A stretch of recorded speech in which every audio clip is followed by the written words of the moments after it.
नमस्कार साथियों, प्रताप क्लासेस के YouTube चैनल पर आपका स्वागत है। तो आज है 13 मई 2024 और 13 मई 2024 के जितने भी इंडिया और वर्ल्ड के जो करंट अफेयर्स के क्वेश्चन बनते हैं, आज उनका अपने डिस्कशन करेंगे। पूरा वीडियो ध्यान से देखना और लास्ट में आपसे क्वेश्चन पूछूंगा जिनके जवाब आपको कमेंट बॉक्स में देना होगा।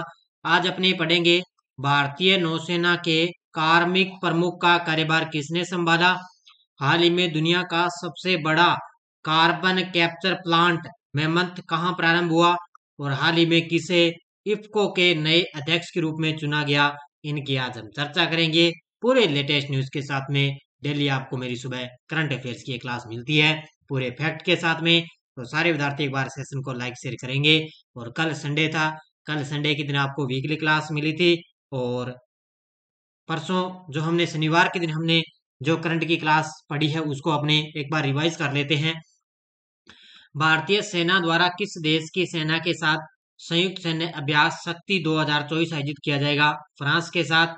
जापान को पीछे छोड़ते हुए भारत विश्व का कौन सा सबसे अधिक सौर ऊर्जा उत्पादक देश बना। तीसरा, किसे global pride of Sindhi award 2024 से सम्मानित किया गया। पवन सिंधी को।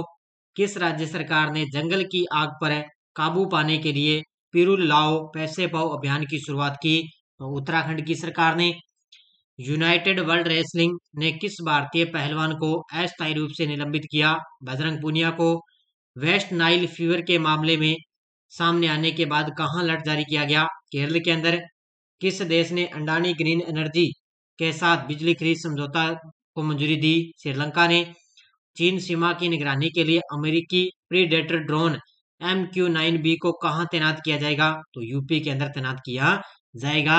ये थे परसों के क्वेश्चनों का रिवाइज हमने कर लिया और इसका टेस्ट आपको मिल चुका है। और कल संडे के दिन जो आपको वीकली क्लास मिली थी उसका टेस्ट आज आपको ऐप के अंदर मिल जाएगा, जो अपने प्रताप क्लासेज ऐप के अंदर है। वार्षिक करंट की टेस्ट सीरीज है, इसके अंदर आपको टेस्ट मिल जाएगा। मंथली टेस्ट आपको मिल चुका है, मंथली PDF आपको मिल गई। ये बढ़िया तरीके से आप टेस्ट सीरीज ले सकते हो।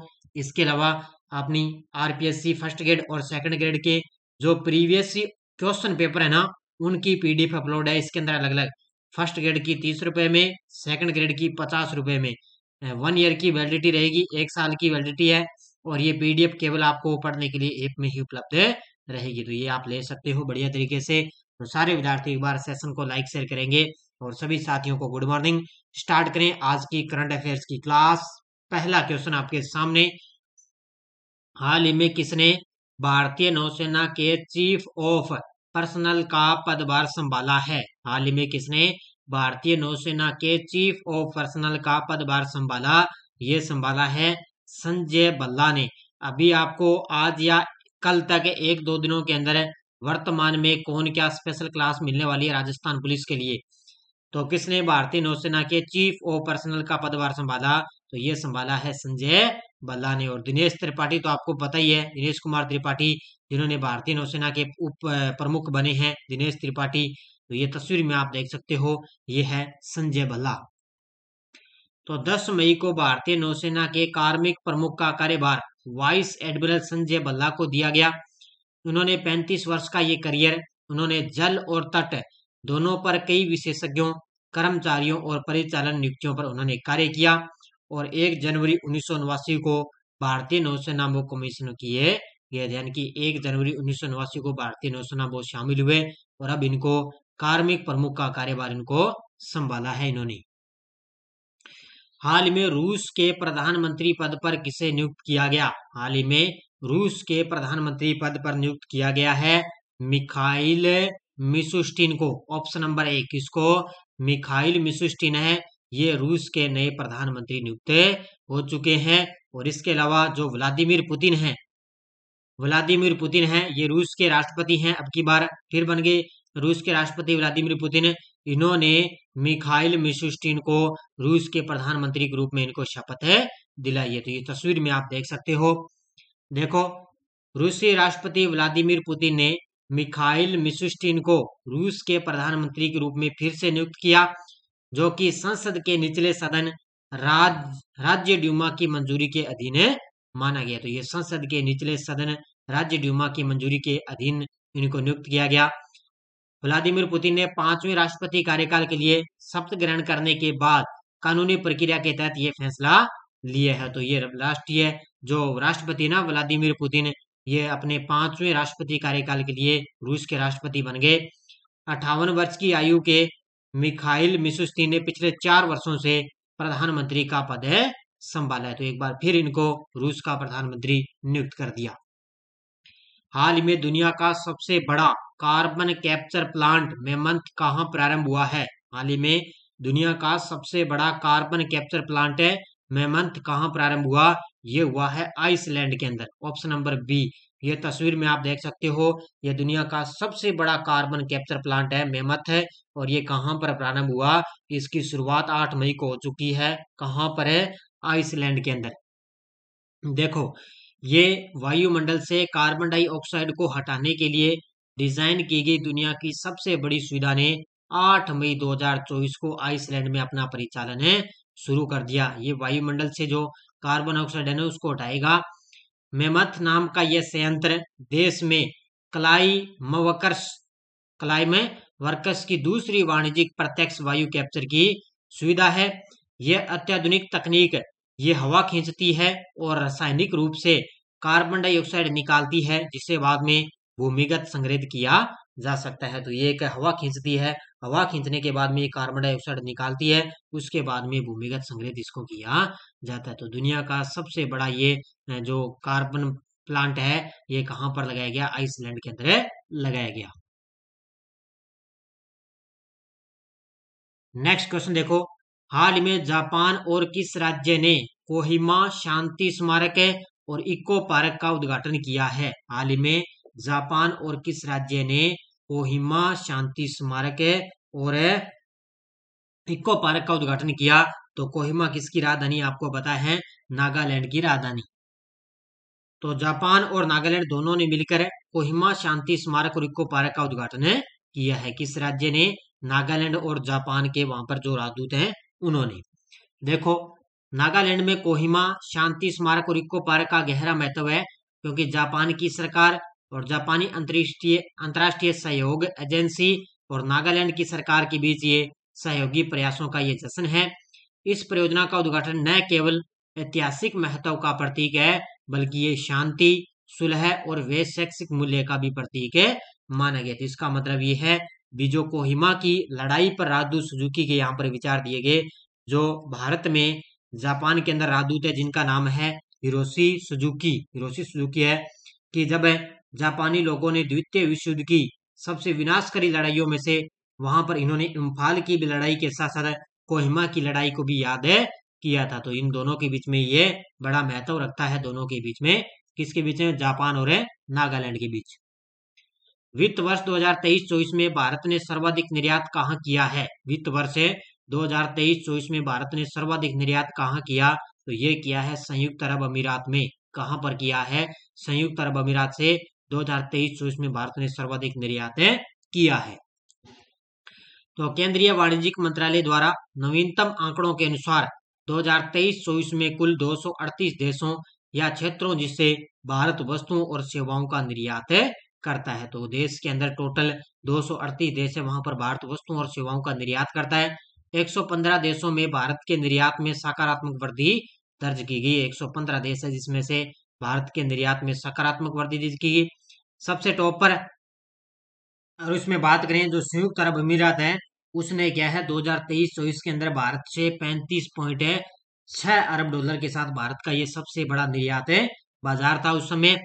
इसमें अमेरिका, संयुक्त अरब अमीरात, नीदरलैंड, चीन, यूनाइटेड किंगडम, सऊदी अरब, सिंगापुर, बांग्लादेश, जर्मनी और इटली के प्रमुख निर्यात बाजारों में निर्यात में सकारात्मक वृद्धि देखी गई। और सबसे ज्यादा किसमें देखी गई? ये देखी गई संयुक्त अरब अमीरात। किस देश ने संयुक्त राष्ट्र trust fund for counter terrorism में 5 लाख डॉलर का योगदान दिया है? तो किस देश ने? तो ये दिया है अपने देश भारत ने। ये तस्वीर में आप देख सकते हो, संयुक्त राष्ट्र के अंदर भारत की स्थायी प्रतिनिधि है ये रुचिरा कंबोज। इन्होंने कहा कि भारत देश है उसने संयुक्त राष्ट्र trust fund for counter terrorism में 5 लाख डॉलर का योगदान दिया। किसने? भारत देश ने। टेररिज्म का मतलब है आतंकवाद का मुकाबला करने के लिए $5 लाख का योगदान दिया। वैश्विक स्तर पर आतंकवाद का खतरा बढ़ता जा रहा है। आतंकवाद का मुकाबला करने के लिए भारत ने संयुक्त राष्ट्र trust fund for counter terrorism में $5 लाख का योगदान दिया। संयुक्त राष्ट्र में भारत की स्थायी प्रतिनिधि राजदूत रुचिरा कंबोज ने 7 मई को भारत आतंकवाद विरोधी संस्था के प्रयासों को बल देने के लिए $500 मिलियन का स्वैच्छिक योगदान है वो संयुक्त राष्ट्र आतंकवाद निरोधक कार्यालय के अफसर महासचिव व्लादिमीर वोरोकोव को सौंपा गया है। तो ये यूएनओसी के कार्यालय के महासचिव है व्लादिमीर वोरोकोव है, इनको $5 का ये योगदान सौंपा गया है। अगला क्वेश्चन, हाल में कहां के सैन्य तानाशाह इदरीस डेबी ने राष्ट्रपति चुनाव जीता है? तो ये बन गए चाड देश के, ऑप्शन नंबर सी, किसके बन गए? चाड देश के ये सैन्य तानाशाह है इदरीस डेबी है, इन्होंने चाड देश के नए राष्ट्रपति का चुनाव जीत लिया। ये तस्वीर में आप देख सकते हो, ये है सैन्य तानाशाह इदरीस डेबी और इन्होंने चाड के राष्ट्रपति का चुनाव जीता। तो चाड के सैन्य तानाशाह और अंतरिम राष्ट्रपति मोहम्मद इदरीस डेबी इटनो ने 6 मई 2024 को हुए राष्ट्रपति चुनाव में जीत हासिल की। इन्होंने अपने इदरीस डेबी इटनो ने 61.3% वोट हासिल किए और 10 मई 2024 को राष्ट्रीय चुनाव प्रबंधन एजेंसी द्वारा घोषित यह अंतिम परिणाम डेबी के शासन को और 6 साल के लिए बढ़ाने के लिए तैयार है। तो 6 साल के लिए हो सकता है ये चाड के नए राष्ट्रपति बन सकते हैं। किस देश के खिलाड़ी कोलिन मुनरो ने अंतर्राष्ट्रीय क्रिकेट से संन्यास की घोषणा की? किस देश के खिलाड़ी कोलिन मुनरो ने अंतर्राष्ट्रीय क्रिकेट से संन्यास की घोषणा की? तो ये है न्यूजीलैंड के खिलाड़ी। ये तस्वीर में आप देख सकते हो, न्यूजीलैंड के खिलाड़ी हैं कोलिन मुनरो और इन्होंने अंतर्राष्ट्रीय क्रिकेट से संन्यास की घोषणा कर दी है। तो ये न्यूजीलैंड के टॉप ऑर्डर के बल्लेबाज कोलिन मुनरो, इन्होंने आगामी T20 विश्व कप के लिए अनदेखी के बाद अंतर्राष्ट्रीय क्रिकेट से संन्यास ले लिया। ऐसे युग का अंत दर्शाता है जब इस खिलाड़ी ने दुनिया में सबसे विनाशकारी T20 बैटर बने। तो आगामी आपको पता है विश्व कप होगा ना जो T20, उससे पहले इन्होंने अंतर्राष्ट्रीय क्रिकेट से संन्यास ले लिया। हाल ही में किसे इफ्को के अध्यक्ष के रूप में चुना गया है? हाल ही में किसे इफ्को के नए अध्यक्ष के रूप में चुना गया? तो यह बन चुके हैं दिलीप संघानी। कौन बन गए? ऑप्शन नंबर 1 दिलीप संघानी है, ये अब इफ्को के नए अध्यक्ष बन चुके हैं। ये तस्वीर में आप देख सकते हो, ये देखो ये हैं इफ्को के नए अध्यक्ष दिलीप संघानी। तो दुनिया के नंबर 1 और सबसे बड़ी सहकारी भारतीय किसान उर्वरक सहकारी समिति है इफ्को, इन्होंने अपने अध्यक्ष के चुनाव में श्री दिलीप संघानी को इफ्को का 17वां अध्यक्ष इन्होंने चुना है। तो दिलीप संघानी है वो अब इफ्को के 17वें अध्यक्ष के रूप में इनको नियुक्त किया गया।